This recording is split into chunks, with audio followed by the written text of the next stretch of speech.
사람은 꿈이 있어야 됩니다. 꿈을 꾸면 그 삶에 생기가 넘치고 또 많은 역경도 이길 수 있어요.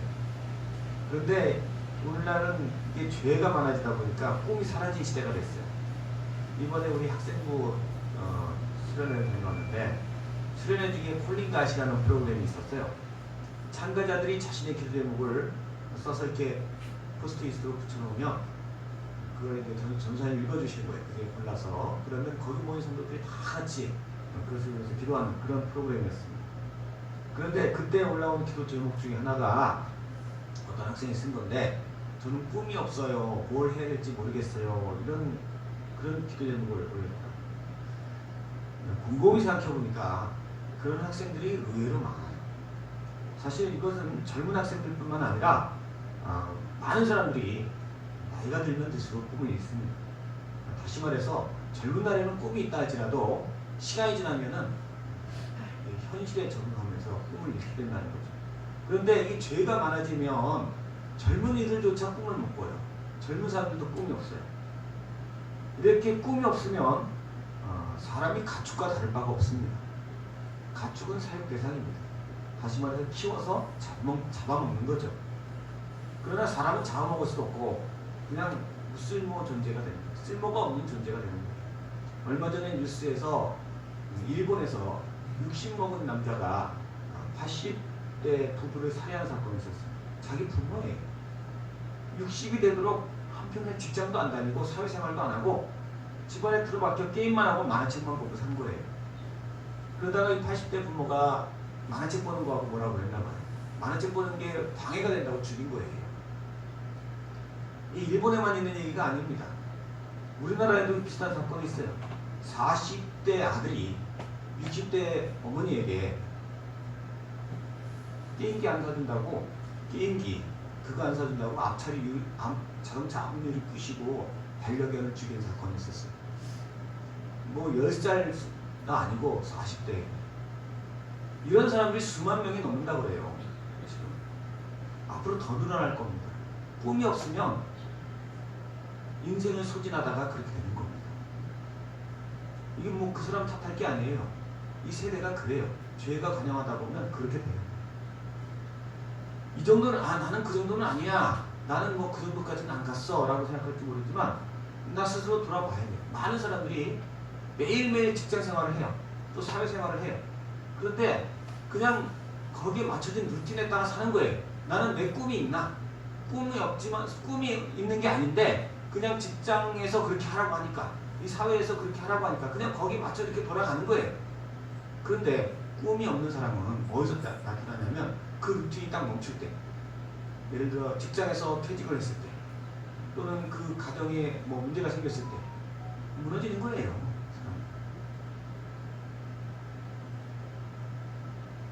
당장은 내게 주어진 일을 하느라 무엇이 잘못된지 모르지만 이 체력이 떨어지고 나이가 들고 은퇴하게 되고 그러면 좌절하게 됩니다. 이렇게 사람들이 꿈이 없는 까닭은 그 죄가 반영하면 꿈이 없어진다. 그 무슨 의미가 있습니까? 꿈이 없는 이유는, 젊은이들조차 꿈이 없는 이유는 죄악된 인간의 욕망을 따라 꿈을 찾으려 하기 때문입니다.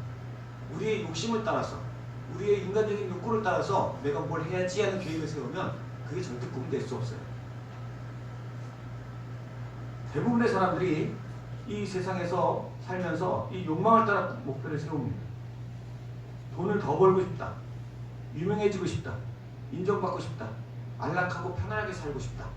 이건 다 인간의 육신을 따라 하는 꿈이에요. 그런데 지금 금방 말씀드린 유명해지고 돈 많이 벌고 안락하고 편안하게 살고 이런 것을 하려면 그냥 되는 게 아니라 치열한 경쟁을 해야 돼요.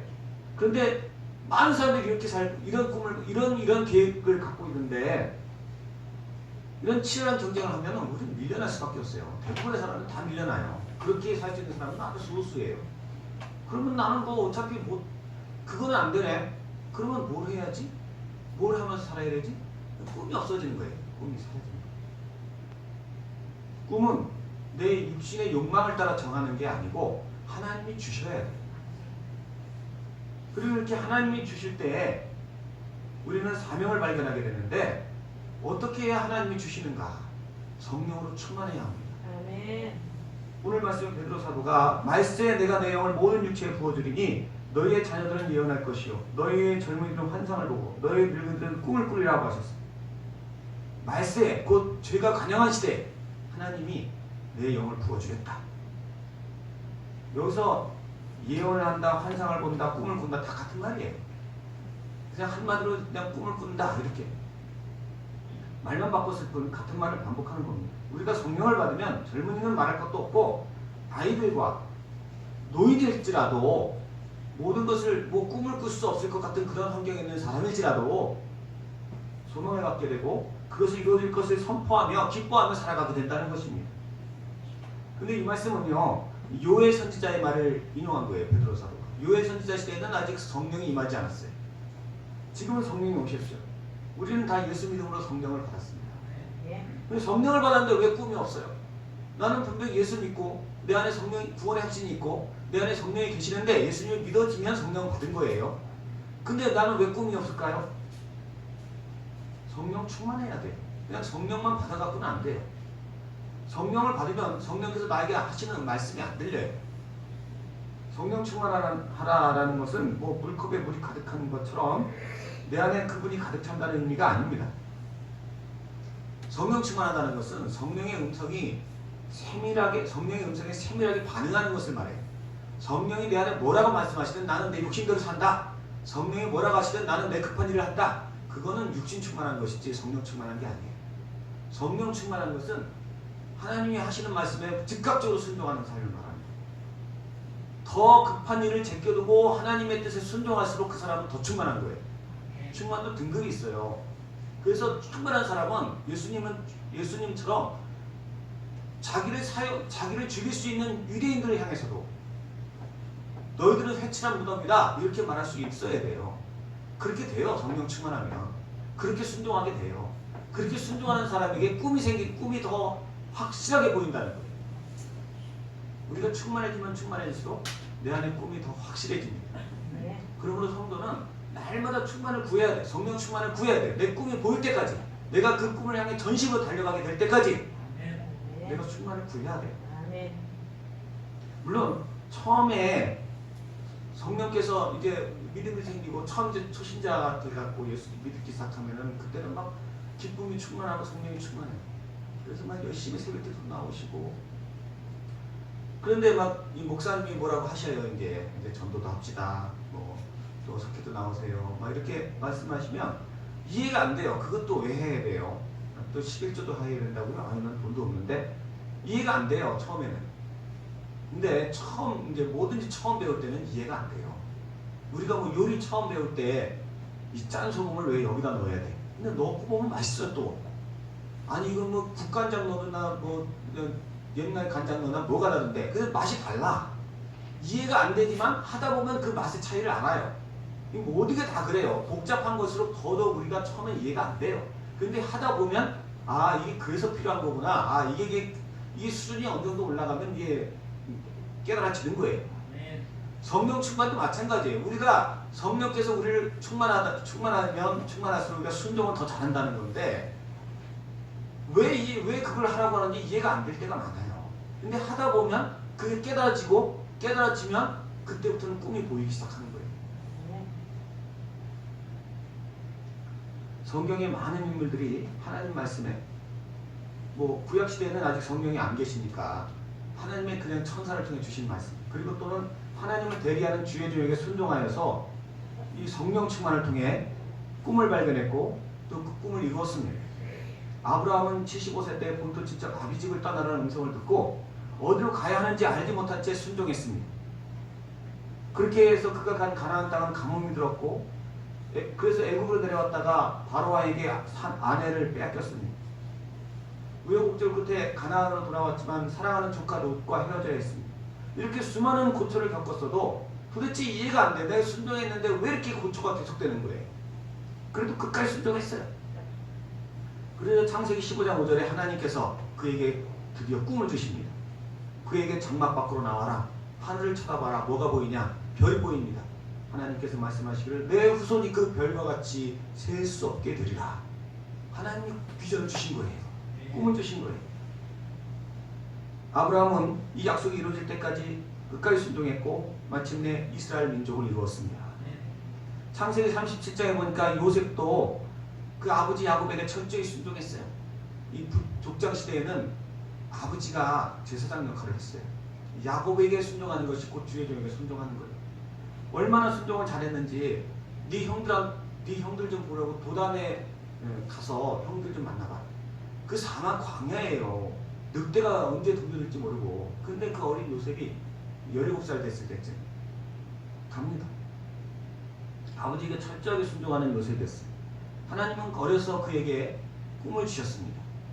12개의 별, 그의 형제들이 다 그의 별 앞에 절하는 그런 꿈을 주셨어요. 다윗도 아버지 이새의 말에 철저히 순종하는 사람이었어요. 다른 형제들이 다 사무엘과 함께 식사하는 동안 혼자 양을 쳤어요. 왜 형들은 다 저런 하나님의 사람과 밥 먹는데 나는 왜 혼자 양치라고 그래요? 안 그랬어요. 순종하니까 하나님이 그에게 꿈을 주셨습니다. 그 꿈을 붙잡고 그는 사울왕에게 쫓기면서 10년을 견뎠고 마침내 이스라엘의 왕이 되었어요. 오늘날 우리도 마찬가지입니다. 내가 내 육신의 생각과 욕망을 따라 살면 꿈을 발견할 수 없어요. 나는 가수가 되고 싶어. 우리 많은 청소년들이 그래요. 근데 가수가 되려면 잘생겨야 돼. 난 잘생기지가 않았어. 나는 춤 잘 추고 싶어. 얼마나 잘 추는지 너무 많아. 나는 명문대를 가고 싶어. 공부 잘해서 새 곳에 있어. 나는 어떻게 꿈을 찾을 수가 없어요. 발견할 수가 없어요. 내 욕망대로 살면 절대 우리도 꿈을 발견할 수 없습니다. 순종하다 보면 하나님이 꿈을 품게 하십니다.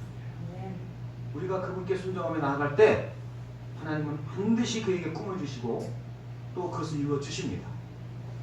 하나님께서 어떻게 꿈을 갖게 하십니까? 첫 번째로는 우리가 순종할 때 우리 문제점을 찾게 하십니다. 예전에는요, 뭐 꿈이고 뭐고 없이 그냥 배가 고프니까 기도했어요. 하나님 배고픔만 면하게 해주세요. 또는 돈이 없어서 애들 가르칠 수가 없으니까 하나님 우리 애 좀 가르칠 수 있도록 도움 좀 주세요. 그것 때문에 처리하고 그것 때문에 새벽에 나와 부르짖고 그것 때문에 하나님 앞에 매달리고 그랬어요. 근데 그게 사실은 그게 꿈이에요. 그렇게 해서 진짜 배부르게 되었고 자녀들 잘 가르치게 되었고 이 나라가 이렇게 된 줄로 믿습니다. 근데 오늘날은 이 먹을 거 입을 게 다 풍족해요. 그러다 보니까 나는 뭘 위해서 기도해야 돼? 기도할 제목이 없어. 근데 행복하지는 않아. 근데 문제점은 몰라. 행복하지 않은데 왜 행복하지 않지? 문제점을 못 찾아. 그런데 성령으로 충만해지면 내가 하나님을 철저하게 믿지 못했구나. 그분께 다 맡기지 못했구나. 내가 영혼에게 관심이 없었구나. 내가 기도하지 않았구나. 나의 문제점을 찾게 됩니다. 그리고 그 문제점, 곧 나로 하여금 꿈을 품지 못하게 했던 이 숨겨진 죄들을 발견하는 것입니다. 더 나아가 그 문제를 해결할 힘도 얻게 됩니다. 욕망대로 자기 욕심대로 살던 사람은 한 번 삐끗하면 그 다음부터는 꿈이 서서히 사라져요. 학기 초에 학생들이 다 이번에는 열심히 공부해갖고 부모님한테 칭찬도 받고 용돈도 좀 올려야지. 그런 꿈을 갖고 학기 초에는 열심히 해. 근데 딱 시험 보니까 성적이 절반도 안 돼. 그럼 그때부터 꿈이 서서히 다음엔 열심히 해야지. 다음엔 더 떨어져. 그러면 난 열심히 했는데 나름대로 열심히 했는데 에이 모르겠다. 모르잖아. 그렇게 하면서 꿈이 사라지는 거예요. 이게 학생들만의 문제예요? 다 그래요. 다. 직장 생활하는 사람들 그래요. 처음에는 직장 들어갈 땐 그래요. 내가 열심히 해갖고 인정받고 이 회사도 잘 되게 해야지. 내가 그렇게 돈도 많이 벌어야지. 직장 생활 해요. 나보다 더 열심히 하는 사람 더 많아. 하다 보면 이게 점점씩 빠지는 거예요. 처음에는 열심히 근데 이제는 별이나 다니면 이제는 돈 나고 적으면 해갖고 퇴직해서 좀 편하게 살아요. 세상에서 욕망을 따라 사는 사람들은 다 이런 식으로 꿈을 이뤄가는 거예요. 오늘 보신 동영상에 나오는 이승복 박사님의 경우 예수님을 몰랐다면 자신이 장애인이 된 그 순간에 모든 꿈은 사라졌을 것이고 그랬으면 더 이상 어떻게 됐는지 모릅니다. 다 포기했을 거예요. 나는 무가치한 존재다 그러고 살았을 거예요. 그러나 성령 충만한 사람은 그렇지 않습니다. 성령 충만을 통해서 순종하며 나아가다가 자신이 도저히 순종할 수 없는 문제 앞에 넘어진다 할지라도 예수님 안에 있는 우리를 하나님 버리지 않습니다. 구약시대처럼 한 번 불순종했다고 하나님이 진노의 심판을 내리지도 않습니다. 회개하고 다시 하나님 내가 잘못했습니다 구하면 용서해 주시고 기회를 또 주십니다. 그러다 또 불순종하면 회개하면 또 기회를 주십니다. 우리가 자꾸 야 이거 불순종하면 정말 이거 안 되는데 불순종하면 내가 이거 안 되겠는데 아 정말 어떻게 해야 돼 하나님 좀 이렇게 막 정말 하나님 앞에 간절히 기도할 때까지 다시 기회를 주세요. 하나님 계속 기회를 주세요. 내가 처음 가는 그날까지 불순종했다고 너 지옥 가 그러지도 않으세요. 내가 받아야 할 것들은 내가 정말 선한 욕심을 품고 내가 반드시 이건 내가 바꿔야 말 겁니다. 그런 마음을 심어주세요.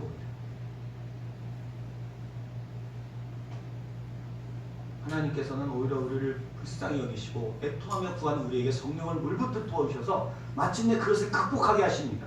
그것도 순종하게 하십니다. 그렇게 되면 우리 꿈이 더 확실해지고 분명해지게 됩니다. 그러면 그 믿음도 훨씬 성장하는 거예요. 더 나아가 우리가 이렇게 작은 일에 순종할 때 하나님은 자꾸 기적을 행해 주심으로 우리가 그분 안에서 아무것도 불가능하지 않다는 것을 깨닫게 함으로 더 큰 꿈을 꾸게 하십니다. 이처럼 우리가 성령이 주시는 꿈을 갖게 되면 모든 역정을 이기는 겁니다. 앞서도 말씀드렸지만 인간적인 욕망을 따라 얻어진 꿈은 작은 실패에도 쏟아져갑니다. 그러나 하나님 안에서 꿈을 발견한 사람은 내가 연약하고 부족할지라도 하나님이 그 꿈을 이루어주실 것을 믿습니다. 뭐 내가 하는 게 아니라 하나님이 하실 걸 믿기 때문에 끝까지 가는 거예요. 요셉이 애국에 팔려가서 13년을 노예 생활을 했습니다. 또 막판에는 억울한 누명을 쓰고 죄수가 되었지만 그는 꿈을 잃지 않았어요. 왜냐하면 그 꿈을 이루시는 분은 내가 아니고 하나님이시기 때문에. 아니 내가 할 것 같으면 아니 죄수인 내가 어떻게 노예인 내가 어떻게 아니 지금 형들이 내 앞에 무릎을 꿇어? 그 형들을 만난다는 보장이 어딨어? 막 무릎은커녕 만나지도 못하겠어요. 지금 내가 돈을 벌어갖고 고향으로 돌아가야 만나는데 지금 감옥에 가 있는데 어떻게 만나? 그러나 내가 하는 게 아니라 하나님이 하실 거니까 그냥 나는 하나님께 맡기고 열심히만 살면 되는 거예요.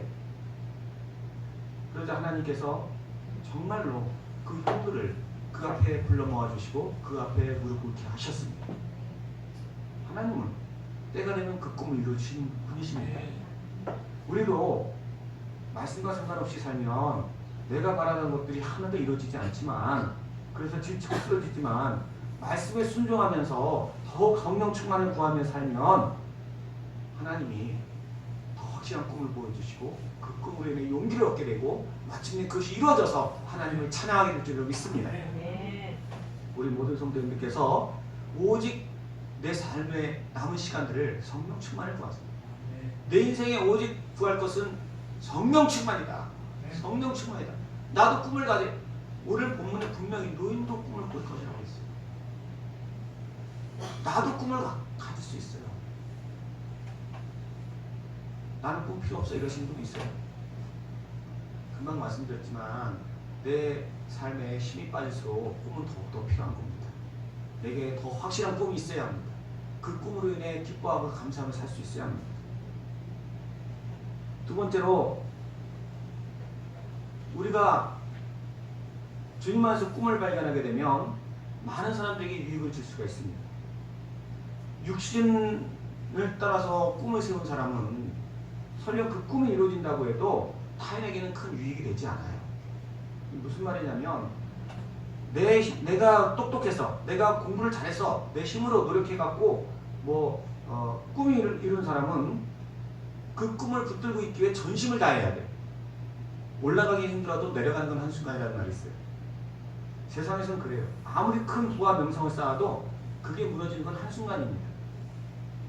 요즘에도 정치권에서 이렇게 잘 나가는 정치인들 누구 그러다가 한번 스캔들 터지면 그 사람은 그냥 끝장나는 거예요. 다시는 안 나와.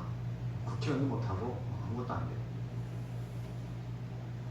그래서 이게 올라가는 것보다 더 힘든 게 그 올라간 상태를 유지하고 있는 게 더 힘들다고 해요. 가수들도 한번 유명해지면 그 유명한 상태를 계속 유지하기 위해서 더 많은 노력을 쏟아붓지 않으면 안 된대요.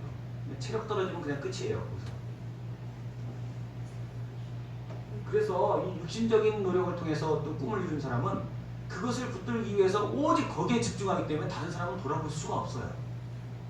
그러다 보니까 저 사람은 돈이 저렇게 많은데 왜 이렇게 인색해? 저 사람은 저렇게 잘 나가는데 왜 이렇게 다른 사람들에서 무관심해? 그럴 수밖에 없어요. 그 사람은 거기에만 집중해야 되기 때문에 다른 걸 어떻게 할 수가 없어요.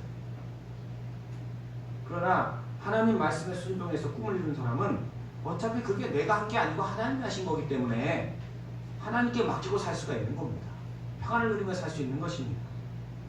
그래서 잠언서 10장 22절에 여호와께서 주시는 복은 사람을 부하게 하고 근심을 겸하여 주시지 아니하시라고 말씀하신 겁니다. 또 이처럼 모든 게 하나님이 주신 것을 확실히 믿는 사람은 그것을 기쁨으로 이웃과 형제를 섬기는 데 사용합니다. 꿈을 꾸면 요셉은 자기 꿈대로 애굽의 총리가 됐어요. 그때 애굽 굶주림에 빠져 있을 때 요셉은 그들을 섬겼을 뿐 아니라 그 아버지와 형제들을 다 애굽으로 와서 살게 하고 풍성함을 누리게 해주었습니다. 더 나아가 창세기 50장에 보니까 자기에게 용서를 받는 형들에게 50장 21절에 두려워하지 마소서 내가 당신들과 당신의 자녀를 기르리이다. 내가 다 책임져 주겠다는 거예요. 애굽의 총리까지 된 사람이 어떻게 이렇게 관대할 수가 있어요? 내가 내 힘으로 한 게 아니기 때문에 하나님이 해주신 거기 때문에 인간의 힘으로는 꿈을 이루기 힘들고 또 대단한 노력과 의지로 이룬다 할지라도 그 사람은 그것만 붙들기 위해 마지막 한 방울의 힘까지 쏟아붓지만 그로 인해서 점점 인색하고 초라한 인생이 되지만 하나님의 은혜로 꿈을 이룬 사람은 이처럼 온전한 섬김으로 더욱더 하나님의 영광을 드러내는 것입니다. 마지막으로 성령 충만으로 꿈을 꾸고 그 꿈을 이룬 사람은 다른 사람으로 하여금 또 다른 꿈을 꾸게 합니다. 세상이 주는 꿈은 육신의 노력을 통해서 이루어진 꿈은 다른 사람들에게 희망과 용기를 주는 게 아니라 절망하게 만듭니다. 왜냐하면 그 사람이 정말 나도 저 사람처럼 되고 싶어. 그런데 그럼 어떻게 하면 되지? 그 사람에 대해서 좀 알아보면 알아볼수록 점점 더 이게 말도 안 되는 거예요. 그 사람의 노력, 뭐 하루에 2시간 자고 노력했대. 그것도 10년을 노력했대. 막 이런 소리 들으면 하고 싶겠어요? 나는 절대 그렇게 못해. 그런 게 한두 가지가 아니에요. 예전에는요. 초등학교 때 위인전기라는 책이 있었어요. 에디슨 전기, 링컨 대통령 전기, 이런 책들이 있었어요. 기억나세요? 그게 이제 금서가 됐어요. 금서. 못 읽는 책, 읽지 못하게 하는 책. 이유가 뭐예요?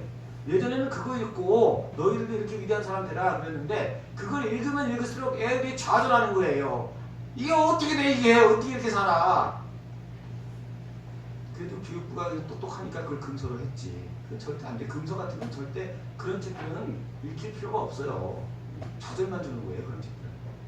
그런데 그런 초등학생들한테는 그런 책 못 읽게 하면서 이 미디어를 통해서는 계속 그런 게 나와요. 어디서 나와요? 드라마에서. 드라마 한번 딱 보세요. 다 주인공이 재벌 아들 딸이야. 아니 무슨 소리야. 내가 본 드라마의 주인공은 가난하던데 가난한데 잘생겼어. 가난한데 엄청 똑똑해. 공부만 하면 다 합격이야. 합격은 못하는데 의지는 대단히 강해. 10번이고 20번이고 계속해. 어떻게 그런 사람이 됩니까? 드라마를 볼 때는 드라마 여주인공은 또 그렇게 어쩌면 다 이뻐. 드라마를 볼 때는 내가 감정이입이 돼요. 이 주인공이 내가 저 사람 같아서 볼 때는 너무 행복해. 근데 딱 끊고 나면 나하고 그 사람하고 차이가 느껴져요. 저 사람은 저 사람이고 나는 그 사람처럼 기회도 없고 그 사람처럼 의지도 강하지 못하고 그 사람처럼 공부도 못하고 그 사람처럼 잘생기지도 않고 재벌 아들 딸도 아니고 그래서 더 낙심하고 좌절하는 거예요. 반면에 우리가 주님 안에서 작은 일에 순종하고 더 많이 순종할수록 성령으로 충만해짐으로 주님이 주신 꿈을 갖게 되고 그 꿈이 더 확실해진다면 우리는 그것을 통해서 더 많은 사람들에게 그 꿈을 꾸게 하신 하나님의 이름을 증거할 수 있게 되는 것입니다. 그래서 예수님께서도 요한복음 14장 10절에 나를 믿는 자는 내가 하는 일을 그도 할 것이요 또한 그보다 큰 일도 하리라고 하셨어요. 예수님 혼자 그렇게 하신 게 아니에요. 예수님이니까 하신 게 아니란 얘기예요. 예수님도 성령 충만했기 때문에 그렇게 했으니까 너희들도 그렇게 할 수 있다는 거예요. 너희들에게 성령을 부어줄 테니 너희들이 믿음을 가지면 나보다 더 큰 일을 할 수 있다 하시는 거예요. 물론 그러려면 뭐 보통 믿음이 아니겠죠. 정말 죄와 끝까지 싸워야 돼. 그러나 아예 못할 수 있는 건 아니에요. 우리에게도 가능성은 열려 있습니다. 오늘 보신 동영상에 나오는 이승복 박사님은 장애인이십니다. 그러나 하나님의 도우심으로 현재 재활의사로서의 삶을 살고 있습니다. 그가 만약 사지 멀쩡한 사람이라면 장애가 된 사람들에게 아무런 꿈도 줄 수 없을 거예요. 사지 멀쩡하신 분이니까 공부 열심히 해서 의사 됐겠지 뭐. 너 잘났다 그럴 거예요. 그러나 그가 내가 이런 몸을 갖고 있지만 예수님이 나를 도와주셔서 내가 의사가 된 거다. 사람이 멀쩡한 사람도 안 되지만 멀쩡한 사람들도 그렇게 할 수 없지만 예수님이 도우시면 나 같은 사람도 될 수 있다. 너도 몸이 좀 현치 않지만 지금 이 상황에서 어떻게 하겠니? 너는 예수님, 너한테 소망은 예수님밖에 없다. 너 지금 이 상태에서 네 힘을 의지할 거냐? 예수님만 의지해봐라. 그러면 그 사람이 그래요. 당신을 의사로 만드신 그 예수님이 나도 뭐라도 만드시겠죠. 안 하겠습니까?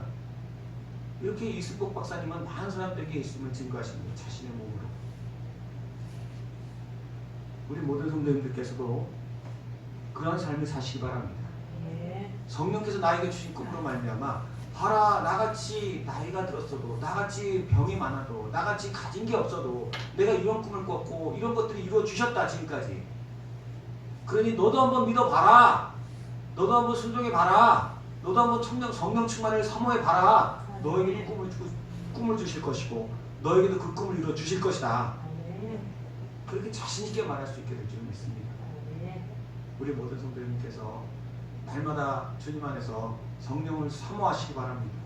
그래서 내 안에 꿈이 발견되게 하시기 바랍니다. 하나님이 나에게 이전에 꿈을 주셨다면 이제 그 꿈이 더 분명해지도록 더욱더 성령 충만을 사모하시기 바랍니다. 그래서 나중에는 그 꿈이 나를 사로잡고 그 꿈으로 인해서 내가 살아가고 그 꿈이 나의 삶의 의미가 되는 그런 주님의 백성들이 다 되시기를 예수님의 이름으로 간절히 축원합니다.